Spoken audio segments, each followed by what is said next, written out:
And नमस्ते। क्या आप जानते हैं कि पौधे कैसे सूर्य के प्रकाश से अपना भोजन खुद बना पाते हैं? मुझे ऐसा लगता है कि फोटोसिंथेसिस के बारे में हमें और इस प्रकृति के इस चमत्कार के बारे में ज्ञान होना चाहिए। इससे यह फायदा होगा कि हम अपने वर्तमान में पौधों का बेहतरीन उपयोग कर और उनको अच्छे से संभाल कर रख सकने में सफल हो सकते हैं। मेरा नाम है शालिनी राव।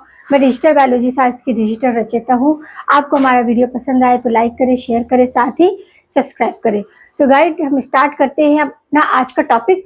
हमारा क्या चल रहा है? प्लांट फिजियोलॉजी चल रहा है, जिसमें कि हमने आपका पहला part transport in part plant अच्छे से कर लिया है, मिनरल न्यूट्रिशन भी हो चुका है। अब हम फोटोसिंथेसिस कर रहे हैं। फोटोसिंथेसिस में भी हमारा ये पार्ट 2 है।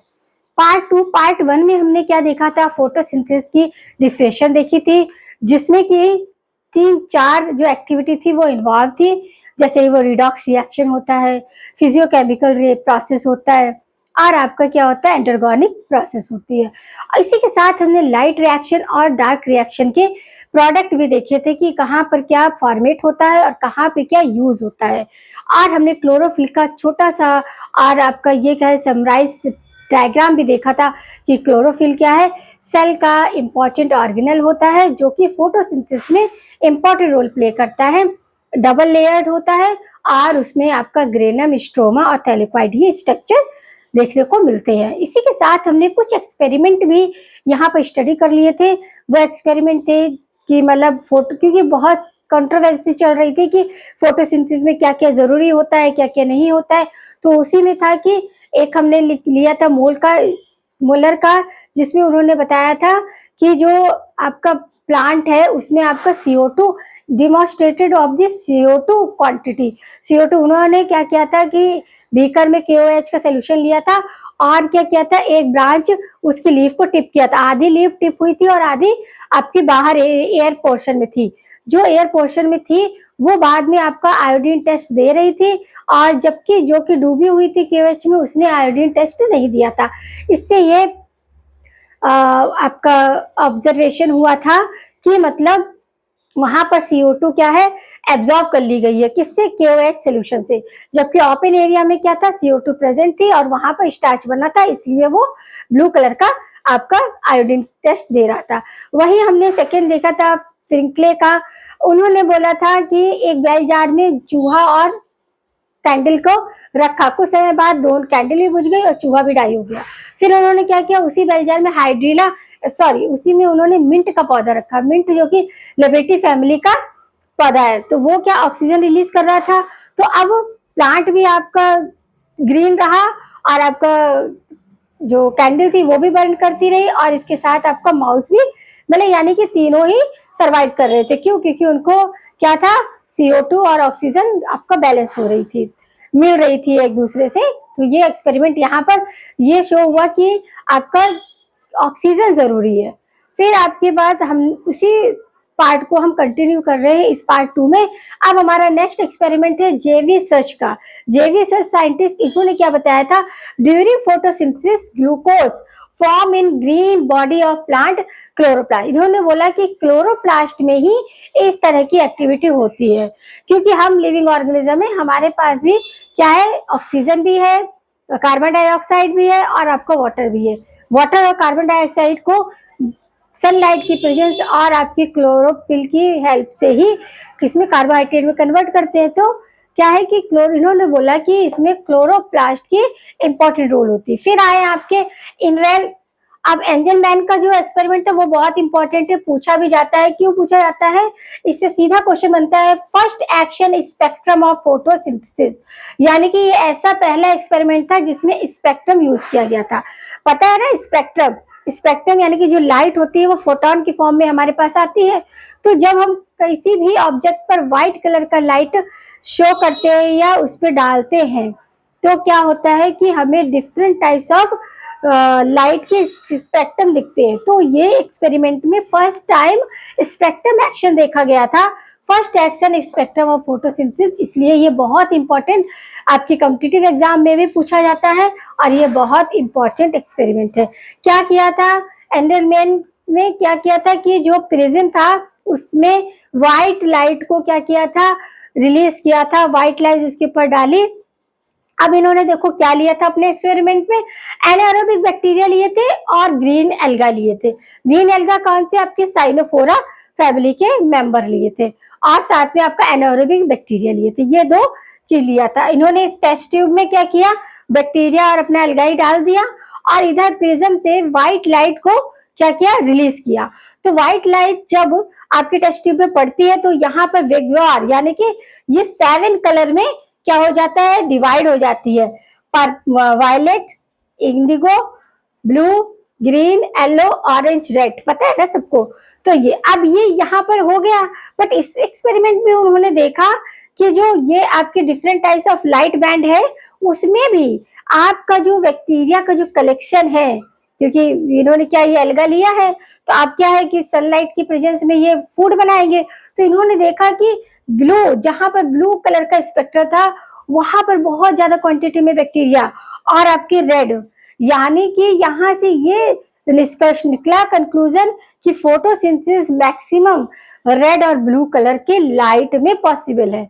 यानी कि लाइट प्रेजेंस होती है, ये तो सबको पता था कि सनलाइट से आपका फोटोसिंथेसिस में हेल्प हो रही है, मगर इस स्पेक्ट्रम के जरिए ये भी पता चला कि रेड और ब्लू लाइट जो है वो ज्यादा रिस्पॉन्सिबल है किसके लिए, फोटोसिंथेसिस के लिए।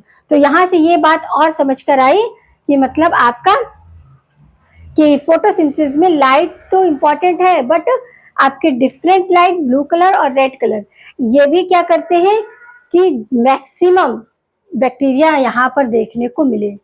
तो ये यहाँ पर ये शो होता है इस एक्सपेरिमेंट से कि फोटोसिंथेसिस में लाइट, सनलाइट जरूरी है, और उसमें भी रेड और ब्लू कलर जो है वो फोटोसिंथेसिस के लिए ज्यादा आपका क्या यूजफुल है। अब देखो आगे हम देखेंगे फोटोसिंथेसिस एक्सपेरिमेंट में next experiment red drop phenomena. अभी देखिए पहले तो ये साबित हो गया कि फोटोसिंथेसिस में लाइट की इंपॉर्टेंट है, फिर आपका फर्स्ट स्पेक्ट्रम थ्योरी से क्या समझ में आ गया कि रेड और ब्लू इस रीजन पे ज्यादा बैक्टीरिया ग्रो किए हैं, तो वहां पे क्या है कि इसकी इंपॉर्टेंस पता चल गई। अब रेड ड्रॉप फिनोमिना क्या है, इसको दिया था इमर्सन ने। किसने दिया था, इमर्सन ने। इन्होंने क्या किया कि एल्गा को डाला और कितना आपको सनलाइट के दिया, आपका 680 नैनोमीटर, ये आपकी सनलाइट डाली इसमें, तो क्या हो गया, क्वांटम यील्ड एक्स। अब दूसरे में क्या, इससे ज्यादा दिया, 680 से ज्यादा दिया, तो यहाँ पर क्या हो गया, डिक्रीज हो गया। यानी कि एक लिमिट है 680 और उससे ज्यादा दिया तो यहाँ डिक्रीज हो गया, यानी कि जो यहाँ वाई रिजल्ट आया वो एक्स से कम आया।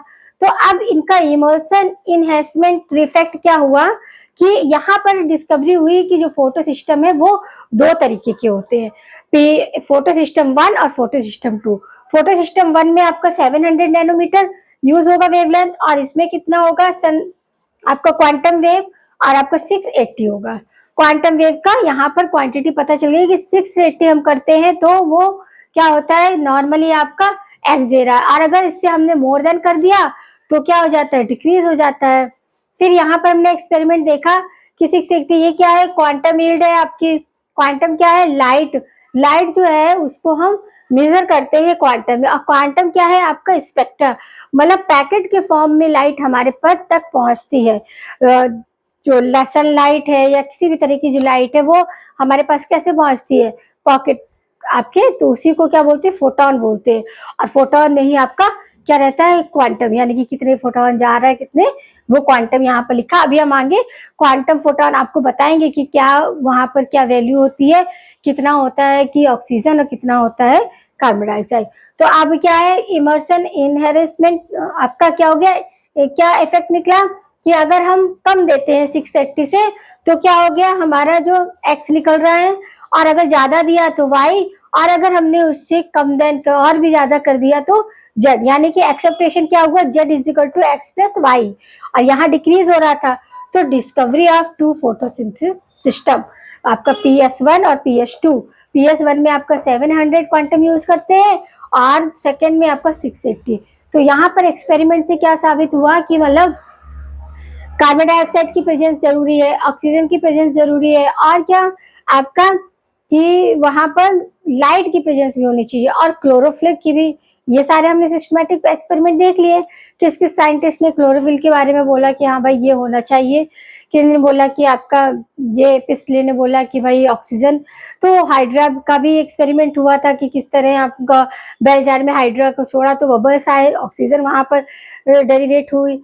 और आपका जो एगमैन का था, जो अर्लमैन का था, उन्होंने क्या बोला था कि मतलब spectrum, first time spectrum theory इसमें इंक्लूड किया गया था और इन्होंने देखा कि रेड और ब्लू लाइट में ज्यादा बैक्टीरिया क्या हो रहे हैं, ज्यादा स्टार्च की क्वांटिटी दिखाई दे रही थी और ये आया रेड ड्रॉप। अब हम देखेंगे क्वांटम वाला, आपका जो क्वांटम है वो क्या आपका प्रोसीजर है, क्वांटम का प्रोसीजर देखेंगे और इसके बाद हम उसको समझने की कोशिश करेंगे कि कैसे सनलाइट जो है वो स्पेक्ट्रम, स्पेक्ट्रा आता है लाइट का, उसको हम क्या करते हैं फोटोन, फोटोन क्या है पैकेट। आप देखो हम क्वांटा एड दिए, क्वांटा एड और ये क्वांटम रिक्वायर कि कितने रिक्वायर चाहिए आपके ऑक्सीजन मॉलिक्यूल को रिलीज करने में। तो आपका 8 आपका क्या है, इस पे आपका क्वांटम कितना ऑक्सीजन को बनाने में चाहिए। तो आपका क्या है quantum yield, number of oxygen molecule produce 1 photon या क्वांटा यूज। 1 फोटोन क्या है कि आपका जो पैकेट है जिससे आपके लाइट आ रही है उसी को फोटोन बोलते हैं। तो आपका 8 एचवी आपका, तो किसके आपका 1 ऑक्सीजन मॉलिक्यूल, 1 एचवी 1/8 ऑक्सीजन। अब 1/8 तो हम इसको जब निकालेंगे तो 0.125 और आपका 12% आ जाएगा। अब यहाँ पर क्वांटम रिक्वायर नंबर ऑफ कितने फोटो क्वांटम चाहिए, तो इजिकल टू 8, यहाँ पे हमने देखा 8, तो 8 इजिकल टू 1 मॉलिक्यूल ऑफ आपका ऑक्सीजन।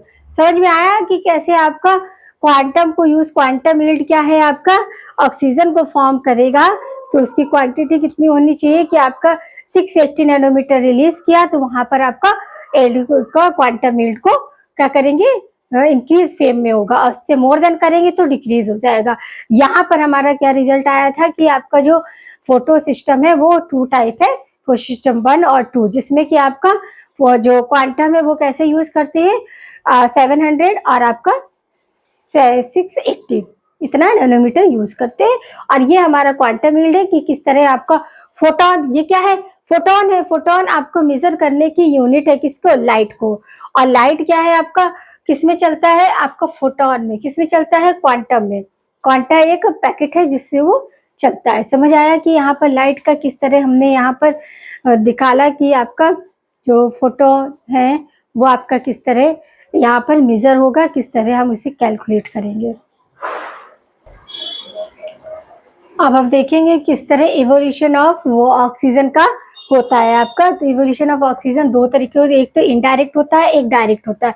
इनडायरेक्ट एविडेंस में क्या है, बॉल नील साइंटिस्ट ने क्रोमेटियम पर इनको देखा था कि CO2 और H2S गैस, इन्होंने H2S गैस के साथ एक्सपेरिमेंट किया था, तो क्लोरोफिल भी लिया था और आपका क्या था ग्लूकोज और आपका क्या सल्फर निकल गया था, ग्लूकोज बन गया था यहाँ पे। क्यों, क्योंकि वाटर की आपका क्या है यहाँ पर ऑक्सीजन है, तो यहाँ क्या है इनडायरेक्ट एविडेंस ऑक्सीजन का है तो ये ग्लूकोज में जाके कन्वर्ट हो रही है। ऐसे आपका डायरेक्ट एविडेंस था, तो डायरेक्ट एविडेंस था रेडियोस्कोपिक स्टडी। क्या थी रेडियोस्कोपिक स्टडी, यानी कि यहाँ पर ऑक्सीजन के क्या आइसोटोप्स यूज किए थे, यहाँ पर आइसोटोप्स यूज नहीं किए थे, जो नॉर्मल आपके ऑक्सीजन का आइसोटोप है उसी को यूज किया था। रेडियो आइसोटोप में क्या किया कि आपका आइसोटोप्स यूज किए थे। किसने किए थे, रूडेन, कैमेन एंड हैसिल, ये आपके क्या साइंटिस्ट हैं जिन्होंने यहाँ पर क्या किया था आइसोटोप यूज किए थे। ये क्या है कार्बन डाइऑक्साइड, तो यहाँ पर वाटर मॉलिक्यूल 16 आइसोटोप वाला लिया था और वाटर में जो ऑक्सीजन लिया है उसका आइसोटोप 18 है। आपको पता है ना ऑक्सीजन का आइसोटोप 16 18 दो होते हैं, तो इन्होंने वाटर के साथ जो ऑक्सीजन को कंबाइन किया वो 18 आइसोटोप वाली थी। तो यहाँ भी ग्लूकोज फॉर्म हो रहा है और जो ऑक्सीजन निकल रही है वो क्या 18 आइसोटोप वाली निकल रही है। तो यहाँ क्या हुआ इवोल्यूशन ऑफ ऑक्सीजन का दिखाया है डायरेक्ट और इनडायरेक्ट। डायरेक्ट जो था इनडायरेक्ट था वो वॉन नील ने किया था, सिंपली आपका कार्बन डाइऑक्साइड H2S गैस के साथ रिलीज किया था और वहां पर आपका क्या हुआ था ग्लूकोज बना था। जबकि दूसरा जो इनडायरेक्ट जो आपका डायरेक्ट है उसमें साइंटिस्टों ने क्या किया था रेडियो आइसोटोपिक यूज किया था, यानी कि आइसोटोप ऑफ ऑक्सीजन के यूज किए थे। ऑक्सीजन के 2 आइसोटोप्स होते हैं, ऑक्सीजन 16 और ऑक्सीजन 18। तो कार्बन डाइऑक्साइड के साथ जो ऑक्सीजन लिया था वो 16 आइसोटोप का था और वाटर के साथ जो लिया था वो 18 का था। फिर भी यहाँ पर रिजल्टेंट क्या था, ग्लूकोज बन रहा था और जो आपकी ऑक्सीजन रिलीज हो रही थी वो 18 आइसोटोप वाली क्या हो रही थी, रिलीज हो रही थी। तो यहाँ पर हमने एक्सपेरिमेंट देख लिए और आपका क्वांटम के बेस पर देख लिए। हमने यहाँ इंपॉर्टेंट एक्सपेरिमेंट देखे जो भी आपके इंपॉर्टेंट फोटोसिंथेसिस के लिए थे। जैसे फॉर एग्जांपल आपका मोल्स रिएक्शन, मोल एक्सपेरिमेंट देखा, मोल्स केएच रिएक्शन वाला देखा, फिर हमने पिस्ले का देखा, फिर हमने एंजलमैन का देखा। एंजलमैन का क्या था, first time use of spectrum. ये बहुत इंपॉर्टेंट है, आपको याद रखना है फर्स्ट टाइम यूज स्पेक्ट्रम। क्यों? क्योंकि इसमें सबसे पहली बार यूज किया गया था और क्या लिया था इन्होंने, ग्रीन एल्गाई लिया था जो कि क्लास क्लोरोफोरा क्लास के थे आपके, ये याद रखना है आपको। और आपका एनारोबिक बैक्टीरिया को यूज किया था। और यहाँ पर ये भी पता चला था कि आपका जो रेड और ब्लू रीजन में ज्यादा आपके क्या हुआ है, ज्यादा बैक्टीरिया रिलीज हुए हैं, ज्यादा कंपैक्ट, वहाँ ज्यादा कॉलोनियां बनी हुई हैं। फिर हमारा क्या था कि यहाँ पर ये भी सिस्टम पता चल गया। फिर क्वांटम पे हमने देखा फोटोन किस तरह रिलीज करते हैं और वहाँ पर ये हुआ कि मतलब आपका जो फोटो सिस्टम है वो 2 टाइप है, फोटो सिस्टम 1 और फोटो सिस्टम 2। फोटो सिस्टम 1 में आपके जो आपका फोटोन यूज करते हैं वो कितने का करते हैं, एचवी का 700 का, और 2 में 680 नैनोमीटर का। तो इस तरह हमारा यहाँ पर एक्सपेरिमेंट वाला पार्ट भी पूरा होता है। जो इम्पोर्टेंट एक्सपेरिमेंट है और जो आपके एनसीईआरटी में दिए हैं वो सारे के सारे मैंने यहाँ इंक्लूड किए हैं।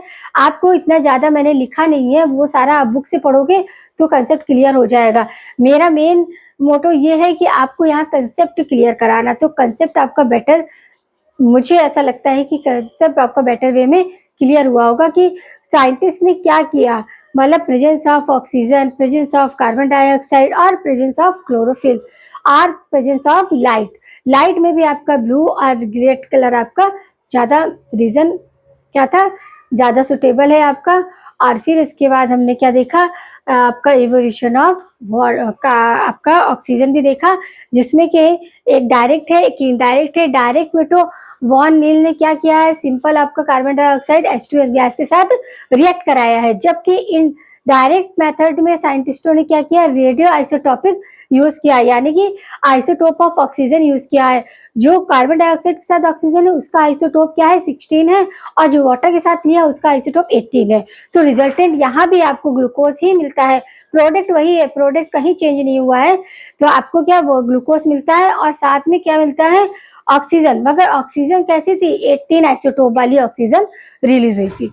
तो यहाँ पर ये सारे कंसेप्ट आपके पूरे होते हैं। अब नेक्स्ट में हम चलेंगे फोटोसिंथेसिस ऑर्गेनिज्म देखेंगे। अभी हमने क्या देखा, फोटोसिंथेसिस एक्टिविटी देखी कि ये रिएक्शन क्या होती है, इसके अंदर हमने मेटाबॉलिज्म आपको थोड़ा सा बताया, कैटाबॉलिज्म और एनाबॉलिज्म के बेस पर रिडॉक्स रिएक्शन को हमने बताया कि आपकी रिडॉक्स रिएक्शन में ऑक्सीडेशन और रिडक्शन होता है। ऑक्सीडेशन में क्या होता है, आपका गेन ऑफ ऑक्सीजन और loss of hydrogen and loss of electron. इसी का जस्ट उल्टा हम करेंगे रिडक्शन में कि आपका क्या हो जाएगा, loss of oxygen, gain of hydrogen, gain of electron. तो इस तरह हमने यहाँ पर सारी चीजों को, फिजियोकेमिकल प्रोसेस है, फिजियोकेमिकल प्रोसेस यानी कि सिंपल कार्बन डाइऑक्साइड और वाटर क्या हो रहे हैं, कार्बोहाइड्रेट बना रहे हैं। कार्बोहाइड्रेट क्या है, एक केमिकल सब्सटेंस है, तो ये आपका क्या है, फिजियोकेमिकल प्रोसेस भी है। इसी पे फिर हमने डार्क रिएक्शन और लाइट रिएक्शन देखे, और ये कहाँ पर आपके क्लोरोफिल में प्रेजेंट रहते हैं। क्लोरोफिल का स्ट्रक्चर भी हमने नॉर्मल सा देख लिया कि आपका डबल लेयर्ड सेल ऑर्गेनेल होता है और सिक्कों के जैसे इसमें स्ट्रक्चर होता है।